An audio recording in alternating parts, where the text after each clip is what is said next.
Break के बाद आप सभी का स्वागत है। तो यूपी केरल पहले चरण की शुरुआत हो चुकी है, लोकतंत्र के महापर्व का आगाज हो चुका है और इसी खबर पर महा कवरेज के न्यूज पर भी लगातार जारी है। हर एक खबर, हर एक तस्वीर, हर एक अपडेट सबसे पहले की न्यूज आप तक पहुंचा रहा है। और इसी पर अधिक बातचीत के लिए हमारे साथ में UP bureau chief Dinesh Tripathi ji भी जुड़ चुके हैं। दिनेश जी, आज उत्तर प्रदेश के पश्चिमी छोर में चुनाव जो है वो हो रहा है, यानी पश्चिमी सीटों पर आज जो प्रत्याशी हैं उनकी किस्मत का फैसला ईवीएम में कैद हो जाएगा। लेकिन दिनेश जी, अगर आज जो 58 सीटें हैं उनकी बात करें तो मुजफ्फरनगर हो गया, शामली हो गया, कैराना हो गया, ये वो सारी सीटें हैं जिनका नाम जब राजनीतिक बयानबाजी होती है या फिर जब मुद्दे उठाए जाते हैं जनता के बीच जाकर तो सभी नेता उठाते हैं। तो कहीं ना कहीं ये वो जगह है जैसे मुजफ्फरनगर हो गया, दंगों को लेकर हर बार समाजवादी पार्टी को घेर लिया जाता है। मुख्यमंत्री योगी आदित्यनाथ जब भी जाते हैं तो यही कहते हैं। तो क्या लगता है कि आज जो चुनाव हो रहे हैं इनमें जनता इन्हीं मुद्दों पर वोट करने वाली या फिर इन सब चीजों को भुलाकर जमीनी विकास के जो मुद्दे हैं, क्षेत्रीय जो मुद्दे होते हैं, उनको लेकर इस बार जनता वोट करेगी? जी गरिमा जी, आपको बता दूं कि 2012 से 17 के बीच उत्तर प्रदेश के जो हालात थे तो 2017 में उसको भारतीय जनता पार्टी ने बखूबी भुनाया। अब 2022 के विधानसभा चुनाव के लिए भारतीय जनता पार्टी ने जिस तरह से 2012 से और 17 का लगातार चर्चा कर रही हो, चाहे मुजफ्फरनगर हो या सहारनपुर हो, जैसा आप आज प्रधानमंत्री भी पहली रैली कर रहे थे, उन्होंने भी यही दंगे की बात की कि दंगे की सरकार चाहिए, कि साफ सुथरी सरकार चाहिए, माफिया जेल में होने चाहिए या बाहर होने चाहिए। तो जिस तरह से इस पोलराइजेशन की बात हो रही थी तो उससे कहीं ना कहीं भारतीय जनता पार्टी पे दंगे वाली ही राजनीति को भुनाने का प्रयास कर रहे हैं। लेकिन इस बार जिस तरह से अभी 11 बजे तक जो पोलिंग हुई है उसको देखा जाए तो मतदाता इस बार जागरूक हो गया है और जिस तरह से लंबी लंबी कतारों में लग के वोटिंग करने आए हैं, वो ठंड भी है उसके बावजूद इतनी बड़ी बड़ी लाइनों में लोग लगे हैं, तो उसको देख के ये लग रहा है कि इस बार जनता ने बदलाव का मन बनाया है और विकास के नाम पर वोट करना चाहती है। जनता भी चाहती है, मतदाता भी चाहता है कि दंगा प्रभावित क्षेत्र न हो, दंगे प्रदेश में न हो, जिलों में न हो, गाँव में न हो और विकास के काम हो। जिस तरह से भारतीय जनता पार्टी के नेता लगातार ये चर्चा कर रहे हैं कि कोरोना के काल वो चाहे राशन फ्री हो, चाहे इलाज की बात हो, सभी राजनीतिक दल, विपक्षी दल बाहर बैठे अपने अपने घरों पे होते थे, लेकिन भारतीय जनता पार्टी के सरकार के मंत्री और भारतीय जनता पार्टी के कार्यकर्ता भी लगातार क्षेत्रों में भाग दौड़ कर रहे थे, लोगों की मदद कर रहे हैं। तो उस सब का भी जनता हिसाब देगी। और जिस तरह से जनता आज लंबी लंबी कतारों में लग के मतदान करने की कोशिश कर रही है, मतदान कर रही है, उससे लग रहा है कि जनता इस बार मन बदलाव का किया है और मतदान केवल और विकास के नाम पर वोट करना चाहती है। विकास मुद्दा बनाकर बदलाव सरकार की चाहती है। जी बिल्कुल, यानी इस बार विकास को लेकर, उन मुद्दों को लेकर इस बार जनता वोट कर रही है और अपने जनप्रतिनिधि को चुनेगी। हमारे साथ में पीएन द्विवेदी जी भी जुड़ चुके हैं, विजय दुबे जी भी जुड़ चुके हैं। पीएन द्विवेदी जी के पास चलते हैं। पीएन जी, पश्चिमी उत्तर प्रदेश को जीतना बेहद जरूरी हो जाता है अगर उत्तर प्रदेश की सत्ता पर काबिज होना है। तो आपको क्या लगता है कि इस बार पश्चिमी उत्तर प्रदेश किसको अपने सिरमौर पर बिठाने वाला है?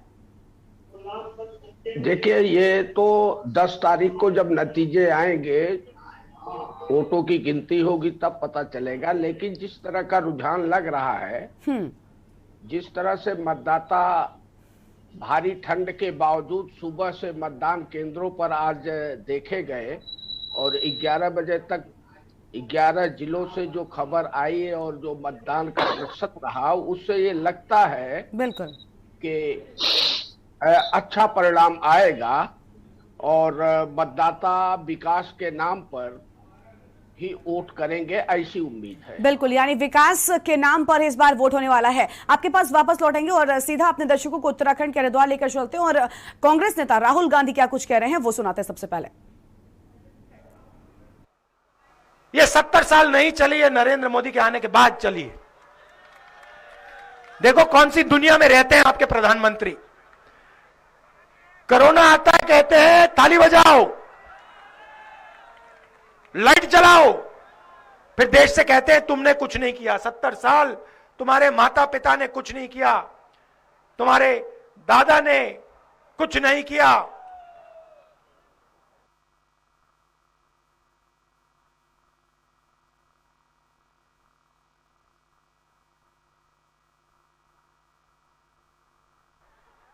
तो हमने आपसे मैनिफेस्टो में अलग अलग वायदे किए हैं, मगर हमारे मेन वायदे 4 हैं। 4 धाम 4 काम। पहला काम, हम 2 करोड़ युवाओं को साल में रोजगार नहीं दे सकते। मैं आपको सीधा बोल देता हूं, ये नहीं कर सकते, ये झूठ है। मगर 4 लाख युवाओं को उत्तराखंड में हम रोजगार दे सकते हैं। कैसे देंगे? किसान की मदद कर कर, छोटे व्यापारी, स्मॉल एंड मीडियम बिजनेस वालों की मदद कर कर, युवाओं को ट्रेनिंग देकर, और जो सरकारी वैकेंसीज खाली पड़ी हैं उनको भरकर 4 लाख युवाओं को रोजगार दिया जा सकता है। हम काम वो आपको करके दिखा देंगे। दूसरा वायदा, गैस सिलेंडर आपको 500 रुपए से कम का मिलेगा, 500 रुपए से ज्यादा का नहीं मिलेगा।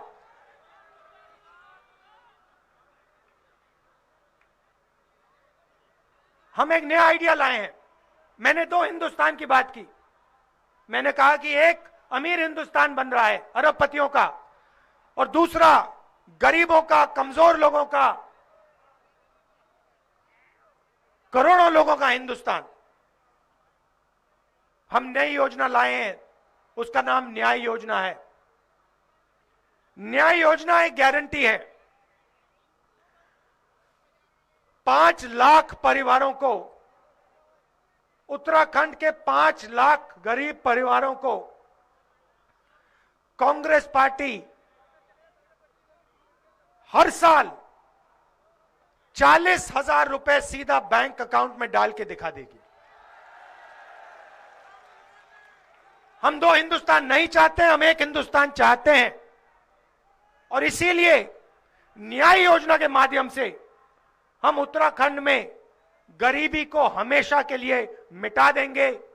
5 लाख परिवारों को हर साल हम 40,000 रुपए बैंक अकाउंट में दिलवा देंगे।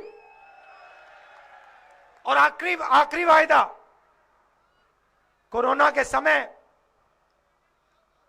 आपको चारों ओर दौड़ना पड़ा, कहीं गैस सिलेंडर ढूंढने के लिए, कहीं अस्पताल, कहीं दवाइयां। ऐसा उत्तराखंड हमें नहीं चाहिए। हमारा चौथा वायदा, स्वास्थ्य को हम आपके दरवाजे तक ले आएंगे। अगर आपको दवाइयों की जरूरत होगी, एम्बुलेंस की जरूरत होगी, इलाज की जरूरत होगी, उत्तराखंड की सरकार एम्बुलेंस और दवाइयां और डॉक्टर आपके दरवाजे तक डायरेक्ट पहुंचा देगी। और जहां उत्तराखंड में गाड़ी नहीं पहुंच सकती, वहां मोटरसाइकिल की एम्बुलेंस आप तक पहुंच जाएगी। और जहां मोटरसाइकिल नहीं पहुंच सकती, वहां ड्रोन के माध्यम से हम दवाई आपके दरवाजे तक पहुंचा देंगे। ये हमारे वायदे हैं। मैनिफेस्टो पढ़िए, उसमें हमारे और भी वायदे हैं।